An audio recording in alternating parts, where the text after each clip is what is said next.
Hello, I am Naomi. My channel is Naomi's Ellipses, and welcome back to a new art video. Today, we're getting back to our Bubbletea Warriors characters. The last one we did was in 2025, so it is time to do our first one of 2026. And this week, we're doing the Taro with Mango Star Bubble Tea. But before we go, please consider subscribing, and if you enjoyed the video, please like and share. Okay, let's go. First of all, I would like to say that I didn't find a picture of a Taro milk tea with Mango Star inside on the internet. But I swear it exists because I used to love that combination. I debated to go buy one myself, but unfortunately the stores that still sells Mango Stars are pretty far away from where I live.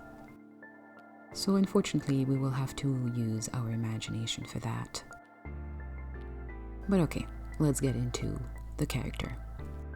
As you can see, my first draft were mostly around a purple skin character, but I don't know, it didn't really work for me. So I decided to have a more dark skinned character to reference the skin around the actual Taro. Another thing that I really wanted in my character was to have her very ethereal and celestial because of the Mango Stars.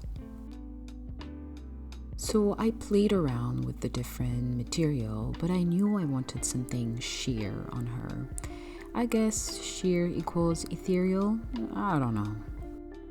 But once I found an outfit that was ethereal, I felt like she didn't feel feared enough.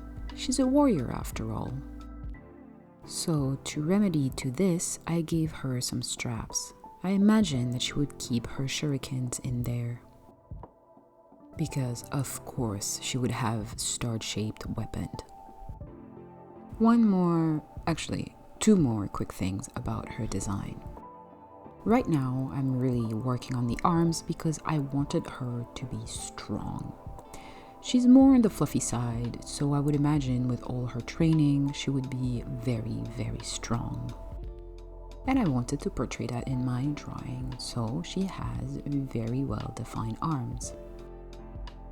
The second thing about my design is maybe you've realized, but she has no feet. Because I thought she needed to be reminiscent of a star, her feet would be very pointy like the points of a star. And it's absolutely not because I didn't want to paint feet for her. Okay, it is time to start on the outline. You might have realized that this time my outline is in color. If you remember, the previous Bubbletea character had a black outline, and I was saying that I wanted to change around the style a little bit. But I'm going back to my regular style for this one. As much as I really enjoyed the black outline, I think I still have a preference for a colored outline. However, from the experimentation of the last character, I did keep some details on this character that I usually don't do in my regular design. You don't see it now, but later on you will see I still add highlight and shadows, and her face is going to be much more detailed than, for example, the characters I painted for my blind box. Okay. Let me change the subject just a little bit. You might have realized that my outline is often kind of messy. This is because I do not have a stabilizer or a smoothing option. Because for this one, I am using such an old version of Photoshop that I do not have the smoothing option.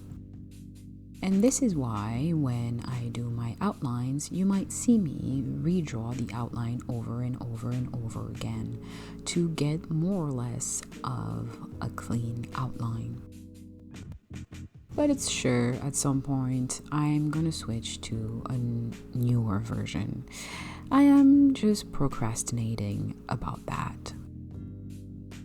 I quickly colored the pants and made them sheer before getting to the face. As I said previously, I used the same technique for the face that I use for the Bubbletea character. What do I mean by that? This technique is much more painterly than illustration. There are a lot of details on the face and a lot of different lighting. Also, you might have realized I didn't give any pupil to this character. I hesitated on that quite a lot because my first character do have pupil, which makes her look very human-like. And removing the pupil makes her much more like a character than really a human. So I debated adding pupil to this character as well to make the group cohesive.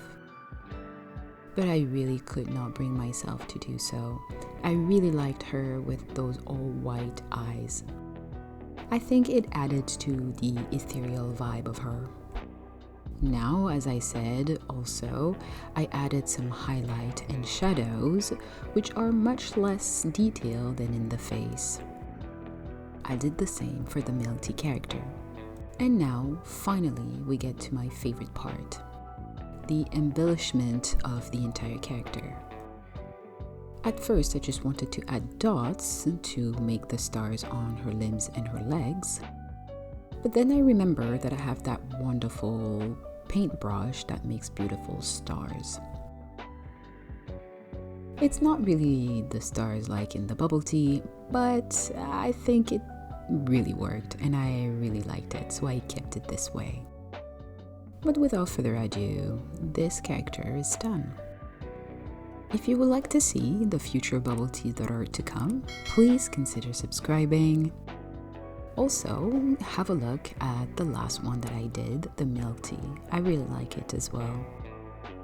Sorry, one last thing. I really liked last week's video, but YouTube hated it. So if you enjoyed sci-fi or cyberpunk backgrounds, please go give it a little bit of love. Okay, let's go.